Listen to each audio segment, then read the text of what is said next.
Welcome to Becoming a Resonance Healer. My name is Gadu. Thank you so much for joining us. So today I want to talk about ki entanglement or ki yui. So last time we talked about the concept of ki, and I said, the ki is constantly trying to balance, trying to heal you. So why we get sick?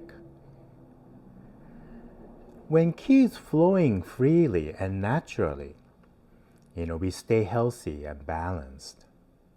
But when our ki is entangled, that's when it manifests itself as a physical symptom, or sometimes mental or even spiritual symptom.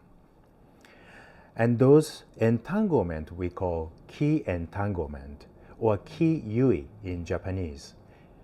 So yui actually means a knot or tying the knot. So literally it's like entanglement. So we've been using analogy of fabric, and about four aspects of being and stuff like that.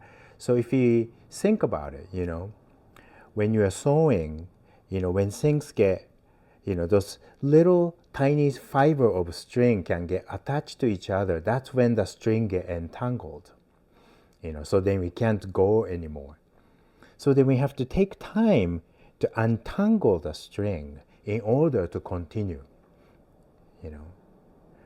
So like that, the cause of entanglement is attachment. Attachment is a Buddhist concept.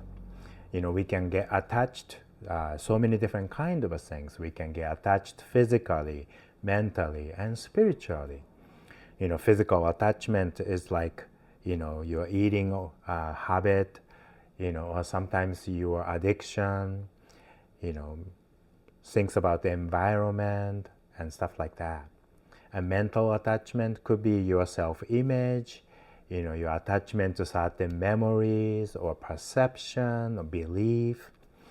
And spiritual attachment is like karma, or external vibration in land, or, sometimes we call external spirit, So things get attached, or you get attached to something, but other things can attach to you too.